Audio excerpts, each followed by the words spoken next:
Hello students, आपका मेरे channel Hindi teachers में स्वागत है। आज हम इस वीडियो में करेंगे पाठ चिट्ठियों की अनूठी दुनिया के प्रश्न उत्तर। तो चलिए शुरू करते हैं। पत्र जैसा संतोष फ़ोन या SMS का संदेश क्यों नहीं दे सकता है? इसका उत्तर है पत्र जैसा संतोष फ़ोन या SMS का संदेश नहीं दे सकता, क्योंकि फ़ोन SMS द्वारा केवल कामकाजी बातों को संक्षिप्त रूप में व्यक्त कर सकते हैं। पत्रों द्वारा हम अपने मनोभावों को खुलकर व्यक्त कर सकते हैं। पत्रों से आत्मीयता झलकती है, उन्हें अनुसंधान का विषय भी बनाया जा सकता है। ये कई किताबों का आधार हैं। पत्र राजनीति, साहित्य तथा कला क्षेत्र में प्रगतिशील आंदोलन के कारण बन सकते हैं।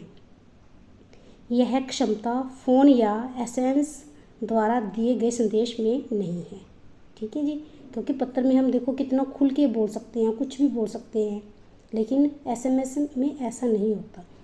तो अगला प्रश्न है, पत्र को खत, कागज, उत्तरम, जाबू, लेख, गद्य इत्यादि कहा जाता है। इन शब्दों से संबंधित भाषाएं बताइए। ये जो पत्र को कितने नाम हैं, ये कौन कौन सी भाषा में बोले जाते हैं, ये हमने बतानी है। खत को कौन सी भाषा में बोलते हैं? खत उर्दू में बोलते हैं। कागज कन्नड़ में, उत्तरम तेलुगु भाषा में बोला जाता है, जाबू तेलुगु, लेख तेलुगु, गद्य तमिल भाषा में, पाती हिंदी में बोला जाता है, चिट्ठी ये भी हिंदी में बोल देते हैं, पत्र संस्कृत में बोलते हैं। उससे अगला प्रश्न है 3 प्रश्न है, पत्र लेखन की कला के विकास के लिए क्या क्या प्रयास हुए? लिखिए। इसका उत्तर है, पत्र लेखन की कला को विकसित करने के लिए दुनिया के सभी देशों द्वारा पाठ्यक्रमों में पत्र लेखन का विषय शामिल किया गया।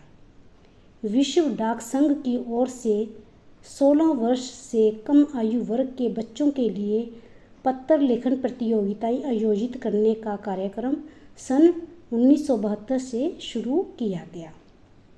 अगला प्रश्न है,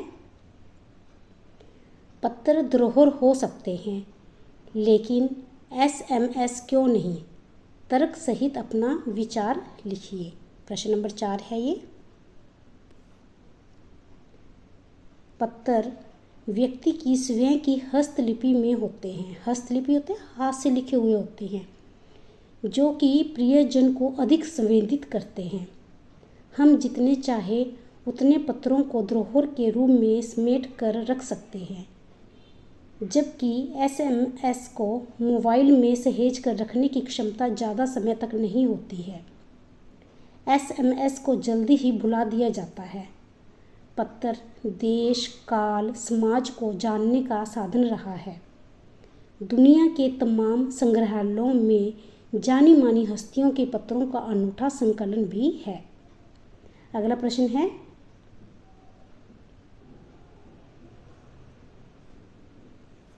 प्रश्न नंबर 5, क्या चिट्ठियों की जगह कभी फैक्स, ईमेल, टेलीफोन तथा मोबाइल ले सकते हैं? इसका उत्तर है, पत्रों का चलन न कभी कम हुआ था न कभी कम होगा। चिट्ठियों की जगह कोई नहीं ले सकता।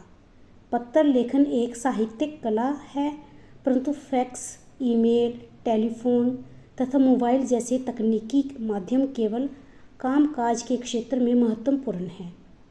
आज ये आवश्यकताओं में आते हैं, फिर भी ये पत्र का स्थान नहीं ले सकते हैं। उससे अगला प्रश्न है,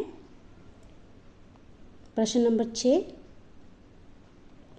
किसी के लिए बिना टिकट सादे लिफाफे पर सही पता लिखकर पत्र बैरंग भेजने पर कौन सी कठिनाई आ सकती है? पता कीजिए। जब हम लेटर लिखते हैं तो उसके ऊपर एक पोस्ट स्टैंप भी लगानी होती है, एक डाक टिकट भी लगानी होती है। अगर हम वो नहीं लगाते हैं तो क्या कठिनाई आ सकती है? तो चलिए इसका उत्तर देखते हैं। बिना टिकट सादे लिफाफे पर सही पता लिखकर पत्र बैरंग भेजने पर पत्र को पाने वाले व्यक्ति को टिकट की धनराशि जुर्माने के रूप में देनी होगी। अगर हम कहीं पर चिट्ठी डालते हैं, पत्र डालते हैं, अगर उस पर हम डाक टिकट नहीं लगाते हैं ना, तो क्या होता है कि वो लेटर वहाँ तो पहुँच जाएगा जिस एड्रेस पे है, लेकिन जिसके लिए वो लेटर है, पत्र है, जिसके लिए जो उसको रिसीव करेगा वहाँ पे, उसको जुर्माने के तौर पर धनराशि देनी पड़ती है कुछ। उससे अगला प्रश्न है, पिन कोड भी संख्याओं में लिखा गया एक पता है। कैसे? पिन कोड होता है ना, हर एक क्षेत्र का अपना पिन कोड होता है। इसका उत्तर है, पिन कोड किसी खास क्षेत्र को संबोधित करता है कि यह पत्र किस राज्य के किस क्षेत्र का है। अब राज्य तो कितना बड़ा होता है, लेकिन उसका क्षेत्र वाइज उसको अपना एक कोड होता है, जिससे क्या होता है, पोस्टमैन को लेटर पहुंचाने में आसानी रहती है। इसके साथ व्यक्ति का नाम और नंबर आदि भी लिखना पड़ता है।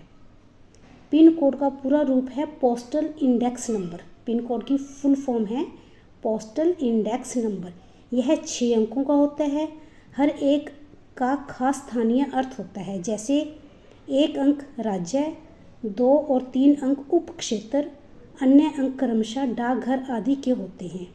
इस प्रकार पिन कोड भी संख्याओं में लिखा गया एक पता है।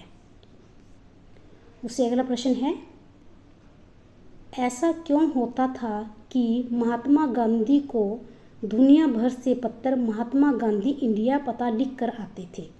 क्या होता है कि जब महात्मा गांधी के नाम से कोई पत्र आता था, उसके ऊपर कोई एड्रेस नहीं होता था, सिर्फ इतना ही लिखा होता था, महात्मा गांधी इंडिया। लेकिन फिर भी वो पत्र वो जहाँ भी रहते थे उनके पास पहुँच जाते थे। क्यों? क्योंकि उनको सभी लोग जानते थे, देश के सभी लोग जानते थे उनकी। चलो, इसका उत्तर है, महात्मा गांधी को दुनिया भर से पत्र महात्मा गांधी इंडिया पता लिख कर आते थे, क्योंकि महात्मा गांधी अपने समय के सर्वाधिक लोकप्रिय व प्रसिद्ध व्यक्ति थे। वे भारत गौरव थे। गांधी जी देश के किस भाग में रह रहे हैं, यह देशवासियों को पता रहता था, अतः उनको पत्र अवश्य मिल जाता था। तो यहीं पर इस पाठ के प्रश्न उत्तर खत्म होते हैं। मिलते हैं अगले वीडियो में, तब तक के लिए धन्यवाद। जय हिंद।